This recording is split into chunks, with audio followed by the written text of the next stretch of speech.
Today's episode is episode 196 of Unconventional Humans podcast. Today's episode is called Autodidact. So first of all, what is an autodidact? This is a word that I came across for the first time in a Spanish class back in 2013 when I was doing a master's in translation. I was in an intermediate Spanish class and I was just explaining how I got into the class because I had no official background in Spanish, and the teacher said to me, two areas, autodidacta. Autodidacta is the word in Spanish, and the definition is of a person who teaches himself or herself rather than being taught by a teacher. So I just wanted to explore this today because up until I started exploring my tendency to be an autodidact, I didn't really know what that type of person was, what that looked like in reality. If you've been listening to this podcast over the years, chances are you are an autodidact at some level. You mightn't have heard the term before. I suppose I often use the word self-learner. This is just another term. The reason I thought about autodidact was because in Nausea by Jean-Paul Sartre, in that book, Antoine, not really a friend, but one of his acquaintances, one of the people he talked to, was referred to as the autodidact. And his thing was that he went to the library, the same library as Antoine in the town Beauville, and his goal in life was to read all the books in the library in alphabetical order. I think Antoine actually deduced that from his behavior. I don't think it was something he overtly said was a goal of his. But on today's episode, I just want to talk about being an autodidact, some of the positives to it, some of the challenges to being an autodidact in society today. Just wanted to have share my thoughts on it today. So I suppose the first thing that this outlet has given me of becoming an autodidact is a channel for my curiosity. So as I've probably referred to on other episodes, I didn't feel like the traditional education system was a good channel for my curiosity as an individual. I found it though through being an autodidact.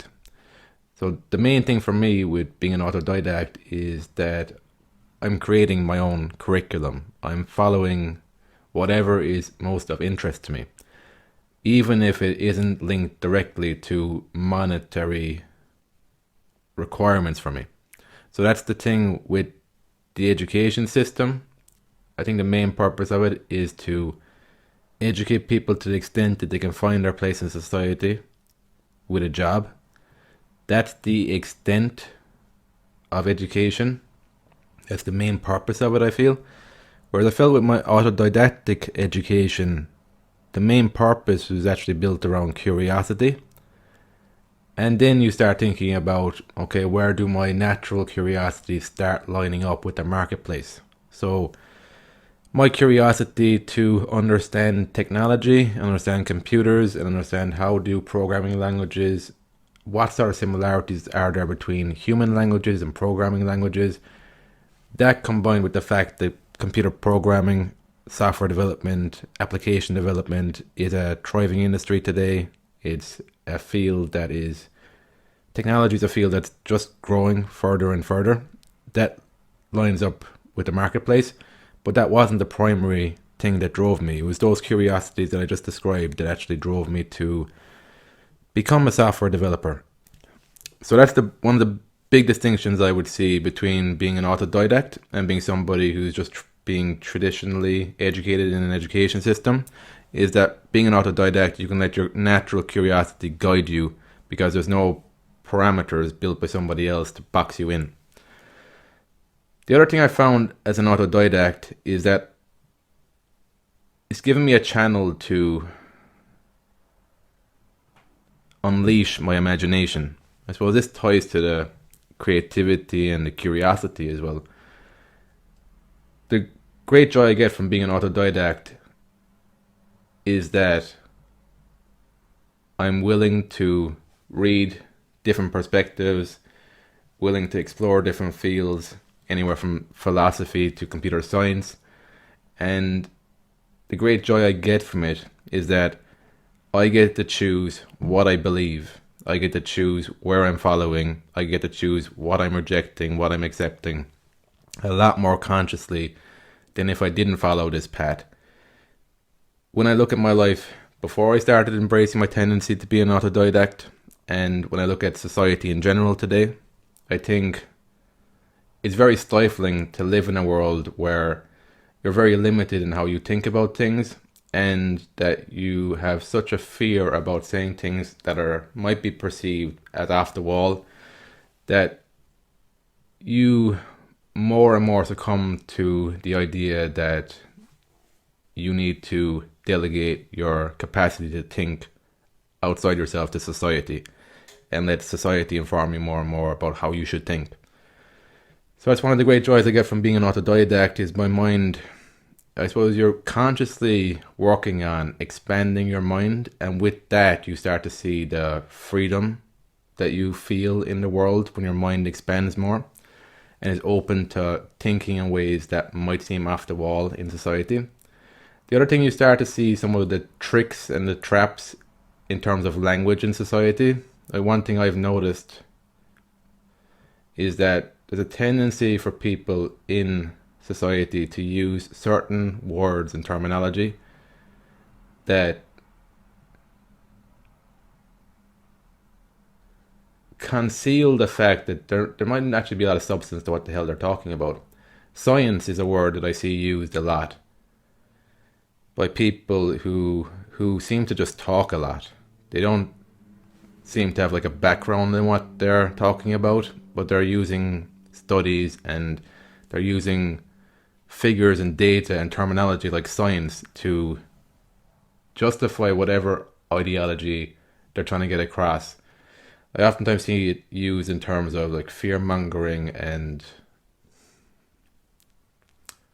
attention seeking, really, as well. That's another part of it. But like, as an autodidact, you realize that you're driven by the pursuit of knowledge, pursuit of self-knowledge, and you realize that's an endless pit. Doesn't end at all. And what limits me from exploring all that is actually when I latch on to using language and terminology to box me in. You start to realize that like it's the terminology and it's the language that can actually box you in. So it is also it's also unsettling to be an autodidact. So what I've described just there, there's a lot of joy, a lot of discovery, a lot of excitement, adventure in the realm of being an autodidact. But there's also challenging aspects to being an autodidact, which I'll get into. So I'd sum it up in the phrase, pick your poison. So from being an autodidact, from becoming an autodidact, I guess, I'm not going to speak for somebody else's experience, but what I've seen, not even started, I've seen this over the years, that the paradox of it is that while you get a lot of freedom back in your mind from being able to think in a more flexible way. Actually, I'm reading a book at the moment. This is a little bit of a tangent, but it's necessary. The Zen and the Art of Motorcycle Maintenance. I've been reading that recently. I'm still reading it. Phaedrus the Ghost, is an interesting character that they've created in that book. What came to mind for me here was when Phaedrus, when the main character was talking about Phaedrus, he was describing him, and he was talking about how Phaedrus, he was driven by dismantling the systematic, rational mind for what it is. And he was talking about in terms of the mountain of knowledge, and that there's, the higher you're able to think at, that, I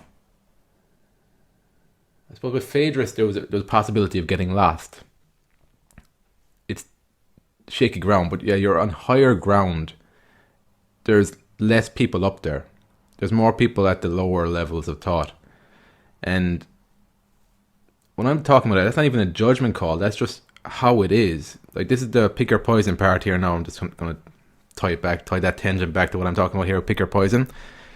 So there's freedom in this. There's a sense of getting to know who you are. And there's a sense of, like, you're escaping the mundane and monotonous, mind-numbing lifestyle you live when you're buying into other people's ideas and beliefs. So you're escaping all that. But then the other side of that is that you realize you don't meet so many people who are on that path. So it begins to get lonely, begins to feel isolating, and it's challenging.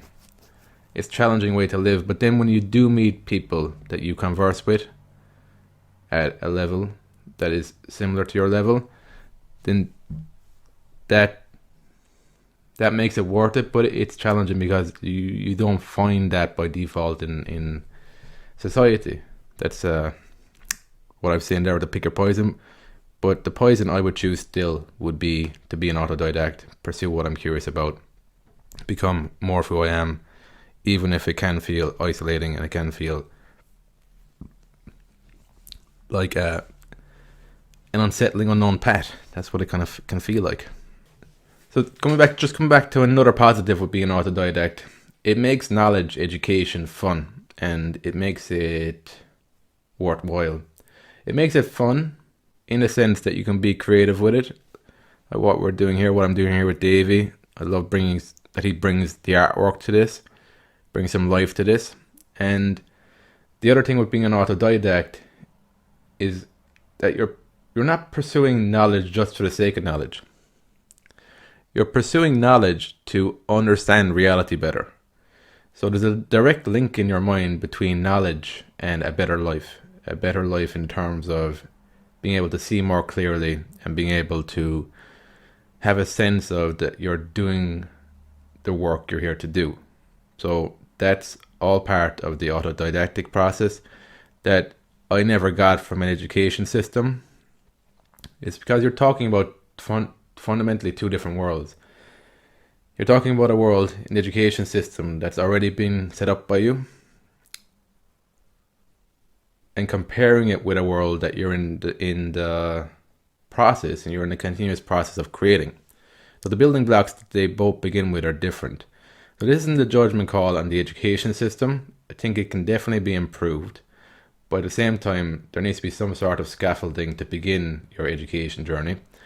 But I think as an autodidact, it would be a mistake to not realize that there's another way of operating as you grow older.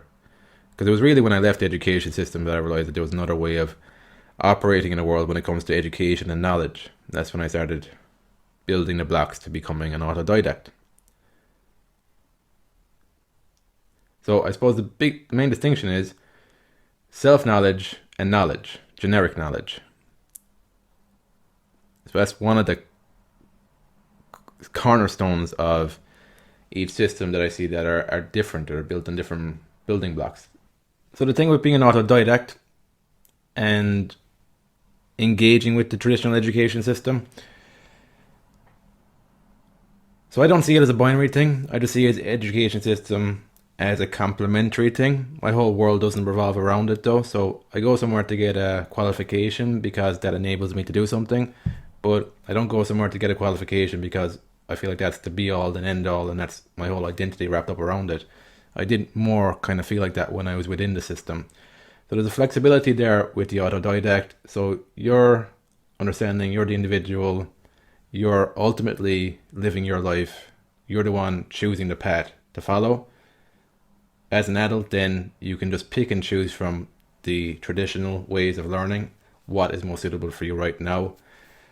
But they're in means to an end.